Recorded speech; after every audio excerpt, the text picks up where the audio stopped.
जी ISPR की press release है और इस प्रेस रिलीज़ में एक चीज़ तो साबित हो रही है कि उन्होंने ये कहा कि फ़ौज ने रिस्ट्रेंट का मुजाहरा किया जिस वक्त फ़ौजी अमलाक के ऊपर लोग पहुँचे।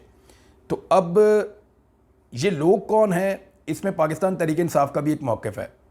तहरीक इंसाफ का ये कहना है, उन्होंने कुछ वीडियोज़ भी शेयर किए हैं और कुछ ट्वीट्स भी उन्होंने शेयर किए हैं और उनका ये कहना है कि जो लोग शरपसंद हैं या कुछ गुल्लू भट्ट उनके अंदर शामिल किए गए हैं जिन्होंने इमलाक को आग भी लगाई है।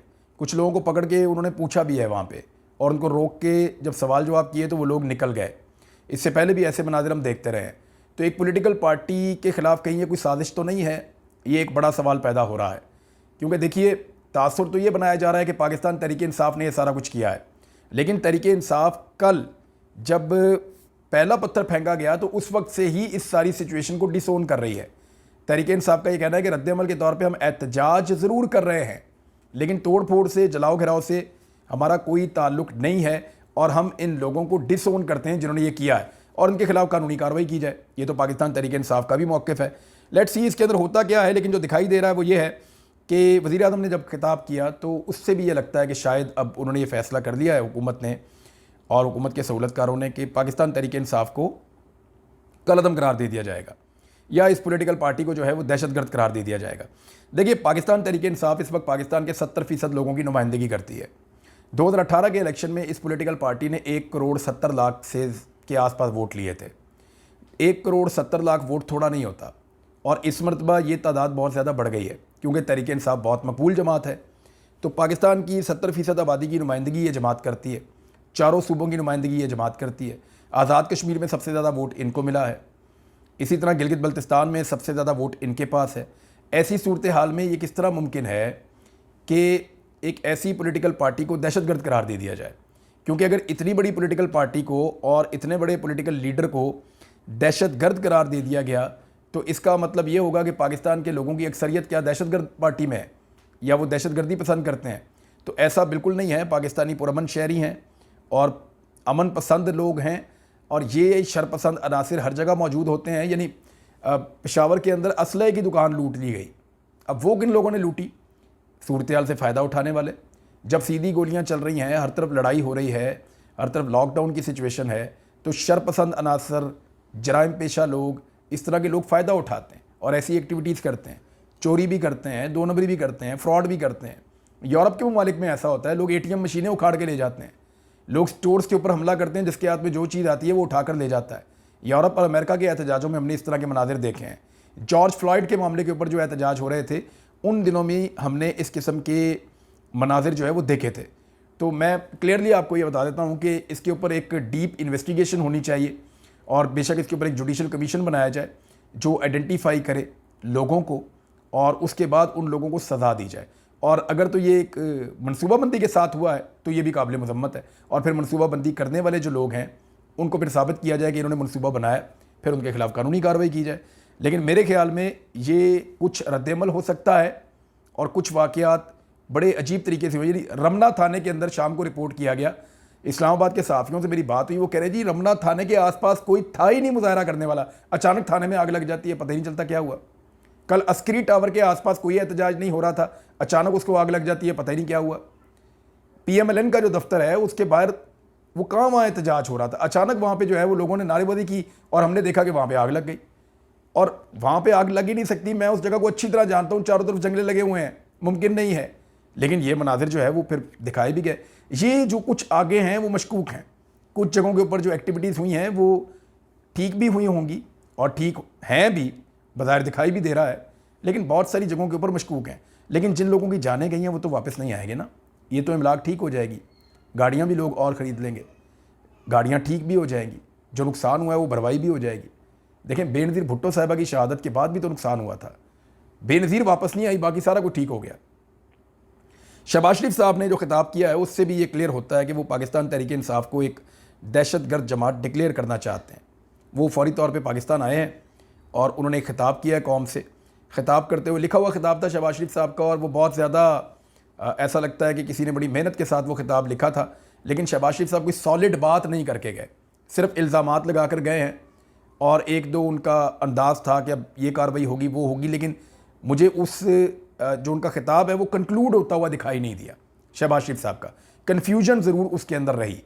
ऐसा लगता है जैसे ये फ़ैसला कर लिया गया था कि खिताब करना है, लेकिन खिताब की ज़रूरत नहीं थी या खिताब की तैयारी नहीं थी। बहरहाल शहबाज शरीफ साहब ने खिताब करते हुए 2 दावे तो ऐसे किए हैं, मैं आपके सामने 2-4 दावे हैं आपके सामने रख देता हूँ। शहबाज शरीफ ने कहा कि नवाज शरीफ ने हमेशा कानून का सामना किया। 4 साल हो गए हैं, शहबाज शरीफ साहब ने स्टाम्प पेपर लिख कर दिया और नवाज शरीफ साहब पाकिस्तान वापस नहीं आ रहे। 4 साल हो गए, चंद हफ्तों के लिए गए थे। ये कैसा वो कानून का सामना कर रहे हैं। शहबाज शरीफ ने कहा कि बेनज़ीर भुट्टो की शहादत पर पीपल्स पार्टी ने बड़ा रिस्ट्रेंट का मुजाहरा किया था और किसी किस्म का एहतजाज और ये चीज़ें पाकिस्तान में नहीं हुई थी। इसी तरह का एक दावा जो है वो शर्जील इनाम मेमन ने भी किया, बाकी लोगों ने भी किया कि बेनज़ीर भुट्टो की शहादत के ऊपर हमने कुछ भी नहीं किया पाकिस्तान के अंदर और कोई हालात ख़राब नहीं हुए। तो मैं ज़रा आपको बता देता हूँ कि बेनज़ीर भुट्टो की शहादत के बाद लोगों को ना गिरफ़्तार किया जा रहा था, ना उनको मारा जा रहा था, ना उनके ऊपर अटैक किया जा रहा था। रियासत लोगों के ऊपर हमला नहीं कर रही थी, लेकिन पीपल्स पार्टी के लोगों का जो गुस्सा था उसकी इंतहा ये थी कि 2 दिन के अंदर 4 दिन के अंदर जो पहले 4 दिन हैं उनके अंदर जो नुकसान हुआ था पाकिस्तान का वो $2 अरब का नुकसान था। 2 अरब अमरीकी डॉलर इतने पैसे होते हैं कि इससे आधे पैसों के लिए हम IMF की 1 साल से मिन्नतें कर रहे हैं। $2 अरब का नुकसान हुआ था, जिसमें $1 अरब का गालिबन कराची के अंदर हो गया था।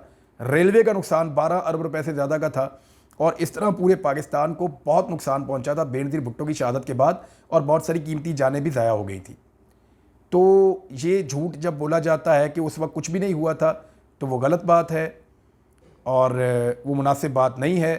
आलमी सतह के ऊपर, लोकल सतह के ऊपर तमाम अखबारात के अंदर ये खबरें मौजूद हैं कि बेनज़ीर भुट्टो की शहादत के बाद पाकिस्तान को किस तरीके से रेलवे की बोगियाँ, रेलवे के ट्रैक्स, रेलवे का सबसे बड़ा नुकसान किया गया। लोगों की दुकानें, इमलाक, बैंक्स, गाड़ियाँ, बसें, सड़कें, हर चीज़ को तबाह किया गया। प्राइवेट प्रॉपर्टी को बहुत नुकसान पहुंचाया गया। तो ये सारा पाकिस्तान की तारीख का हिस्सा है। 15 साल हुए हैं, इसको भुलाया नहीं जा सकता। लेकिन एक बात मैं फिर भी कहूँगा, वो जो सारा नुकसान हुआ था ना $2 अरब का, उसकी भी भरवाई हो सकती है। भरवाई नहीं हो सकती तो बेनज़ीर भुट्टो वापस नहीं आ सकती। तो ये जो नुकसान होता है, लोग इससे डरते हैं। इससे पहले लोगों ने अपने लीडर्स को खोया है। लोगों ने बेनज़ीर को खोया है, लोगों ने जुल्फ़िकार अली भुट्टो को खोया है, लोगों ने और लीडर्स खोए हैं। लियाकत अली खान जिंदा नहीं रहे, तो लोगों को लगता है कि इमरान खान भी उनके हाथों से छिन जाएगा। और इमरान खान पाकिस्तान के आम आदमी की वाहिद उम्मीद इस वक्त बना हुआ है। लेकिन फ़िलहाल तो पाकिस्तान की इस्टेब्लिशमेंट ने और पाकिस्तान की हुकूमत ने यह फ़ैसला कर रखा है कि इमरान खान के लिए ज़मीन तंग करनी है और उसे इमरान खान को दोबारा आने से हर हाल में रोकना है। अब देखना यह है कि सुप्रीम कोर्ट ऑफ पाकिस्तान क्या फ़ैसला करती है। देखें, एक खबर तो ये भी पहले यह वारंट गिरफ्तारी निकालने से 10 दिन पहले नैब मरीम नवाज को आगाह करे, ये भी हमने चलाई थी, अदालत से आई थी खबर। अदालत ने हुक्म दिया था कि नैब ने अगर वारंट गिरफ्तारी मरीम नवाज के निकालने भी हैं तो 10 दिन पहले आगाह किया जाए। वो भी दौर था। अब इमरान खान साहब के छुट्टी वाले दिन अचानक वारंट निकलते हैं और वो भी गैर कानूनी निकलते हैं। पुराने कानून के मुताबिक अपने लिए इन तमाम लोगों ने कवानीन को बदल दिया है। जितने लोग PDM के अंदर हैं, 1100 अरब रुपए की करप्शन के केसेस खत्म हो गए क्योंकि इन्होंने अपने ऊपर लागू होने वाले कानून को बदल दिया है। लेकिन इमरान खान साहब को पकड़ने के लिए पुराना कानून इस्तेमाल किया है। नए कानून के मुताबिक मुख्तलिफ वकला ये कह रहे हैं कि ये कार्रवाई हो ही नहीं सकती थी, लेकिन हुई है। हम देख रहे हैं मरीम नवाज वाले केस के अंदर, हमें याद है अच्छी तरह। अब फ़ौज को तैनात कर दिया गया है, उसके बाद लॉ एंड ऑर्डर को तो मेंटेन किया जा सकता है, लेकिन लोगों का एहतजाज जारी है इमरान खान की रिहाई के लिए और लोग इमरान खान की रिहाई के लिए एहतजाज करते रहेंगे। लोगों को अगर ज़बरदस्ती घरों में बंद भी कर दिया गया, लॉकडाउन लगा के, कर्फ्यू लगा के, तो लोगों का गुस्सा क्या कम हो जाएगा या लोगों के जज्बात बदल जाएंगे? ऐसा नहीं होगा। ये लोग जब भी वोट देने के लिए आएंगे तो लोग एस्टेब्लिशमेंट के खिलाफ वोट देंगे, लोग PDM के खिलाफ वोट देंगे और हम ये देखेंगे, हम ये विटनेस करेंगे और सारा पाकिस्तान इस बात को जानता है। अब सुप्रीम कोर्ट ऑफ पाकिस्तान के कोर्ट के अंदर बॉल है कि उनके पास एक केस है। उन्होंने एक फ़ैसला दिया हुआ है कि पंजाब के अंदर 14 मई को इलेक्शन करवाया जाए। 14 मई सर के ऊपर है, 14 मई आ रही है। देखते हैं कि पंजाब में 14 मई को इलेक्शन होता है या नहीं होता। अगर 14 मई को इलेक्शन नहीं होता तो सुप्रीम कोर्ट ऑफ पाकिस्तान फिर क्या करती है? क्या सुप्रीम कोर्ट अपने फ़ैसले को बदल लेती है या सुप्रीम कोर्ट अपने फ़ैसले पर अमल ना करने की पादाश में जिन लोगों ने सुप्रीम कोर्ट की तौहीन की है उनके खिलाफ सज़ाएँ अनाउंस करती है? ये अब सबसे इम्पॉर्टेंट चीज़ जो है वो सुप्रीम कोर्ट ऑफ पाकिस्तान को करनी है। इमरान खान साहब की गिरफ्तारी वाला केस जो है वो भी सुप्रीम कोर्ट ऑफ पाकिस्तान में है, वहाँ भी फैसला सुप्रीम कोर्ट ऑफ पाकिस्तान को करना है। तो अभी सब कुछ पता चल जाएगा। हालात ये पैदा हो गए हैं कि लाहौर पुलिस ने एक और शाहकार किस्म की FIR काटी है। FIR के मुताबिक मियाँ असलम इकबाल ने अपनी बंदूक से या अपनी गन से फायरिंग करते हुए, यानी दस्ती आतशी असला कहते हैं, पिस्टल वगैरह, यानी मियाँ असलम इकबाल ने अपने पिस्टल से फायरिंग करके तहरीक इंसाफ के कारकुन अब्दुल्ला को मार दिया, और दूसरी तरफ मियाँ महमूद रशीद ने अपने पिस्तौल से फायर करके एक और कारकुन तहरीक इंसाफ के हैं अब्दुल कदीर, उनको हलाक कर दिया। ये मुकदमा थाना सरवर रोड में दर्ज कर दिया गया है। यानी जब इस तरह का मजाक किया जाएगा, इस किस्म की FIR दर्ज की जाएंगी, तो उसके नतीजे में जो सारी की सारी इन्वेस्टिगेशन है वो मशकूक हो जाएगी। देखें डिमांड क्या है पाकिस्तानियों की, वो ये है कि जिन लोगों ने भी इमलाक को नुकसान पहुंचाया उनको अलग किया जाए और उनको अलग तरीके से डील किया जाए और पता किया जाए ये कौन लोग हैं, इनका ताल्लुक कहाँ से और किसने इनको भेजा है और ये क्यों ऐसा कर रहे थे। ये एक अलग केस है, इसको अलग किया जाए और सियासी जमात के एहतजाज को अलग देखा जाए। लेकिन अगर सियासी जमात के लोगों पे ये इल्ज़ाम लगेंगे कि वो हथियार लेकर आए, इससे पहले उन्होंने बेशुमार एहतजाज किए हैं, बेशुमार जलसे जुलूस किए हैं, बेशुमार चीज़ें उन्होंने की हैं, तो मियाँ असलम इकबाल खुद अपने हाथ में गन पकड़ के एक कारकुन को कत्ल कर देंगे और कोई कैमरा उनको नहीं देखेगा। How is it possible? सैकड़ों मोबाइल फ़ोन हर वक्त इन लीडर के आसपास फिर रहे होते हैं और लोग इनको कवर कर रहे होते हैं। मियाँ महमूद रशीद ने एक और कारकुन को गोली मार दी और किसी ने देखा भी नहीं। उस एरिया के अंदर बहुत ज़्यादा CCTV फुटेज मौजूद होती है, कैमराज लगे हुए हैं, कैंट का एरिया है, तो ये सारा कुछ जो है वहाँ पे रिकॉर्ड भी किया गया होगा। इस किस्म के मुकदमात बनाने के बाद मज़ीद शकूक व शुबहात पैदा किए जाएंगे कि रूल ऑफ लॉ की तरफ नहीं जा रहा, निज़ाम जो है वो बदले की तरफ जा रहा है, निज़ाम जो है वो मज़ीद ख़राबी की तरफ जा रहा है।